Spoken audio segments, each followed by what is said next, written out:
பாஜகவில் செங்கோட்டையன் யாரை பார்த்தார், என்ன பேசினார் என்பது குறித்து தெளிவான தகவல்கள் இல்லை என கூறியுள்ள பாஜக தலைவர் நயினார் நாகேந்திரன், செங்கோட்டையனின் பின்னணியில் திமுக இருக்கிறதோ என்கிற ஐயம் எழுந்துள்ளதாக தெரிவித்துள்ளார். இவர் அதிமுகவில் தான் இருக்கிறாங்க. அதிமுகவில் இருக்கிற போது ஒருங்கிணைக்கிறதுக்கு யார்கிட்ட போய் சொன்னாங்க, அது முழுசாக அவர் பேச்சை முழுசாக கேட்டால் உங்களுக்குமே தெரியும். நான் பார்த்தேன், அதில் 6 பேர் போனோம் ஒன்றிணைக்குன்னு சொன்னோம் அப்படின்னாங்க. அந்த 6 பேர் யாருன்னு தெரியல.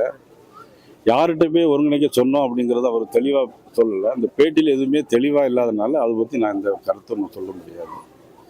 அண்ணன் செங்கோட்டையன் விவகாரத்தில் கூட திமுக பின்னணியில் இருக்கும்போங்கிற சந்தேகம் எங்களுக்கு இருக்கு. ஏன்னா நேற்று முன்தினம் தான் மதிப்புக்குரிய மனோஜ் பாண்டியன் அவர்கள் திமுக இணைஞ்சிருக்காங்க. ஆனால் இதுக்கும் பின்னணியில் திமுக இருக்கும்னு நான் நினைக்கிறேன்.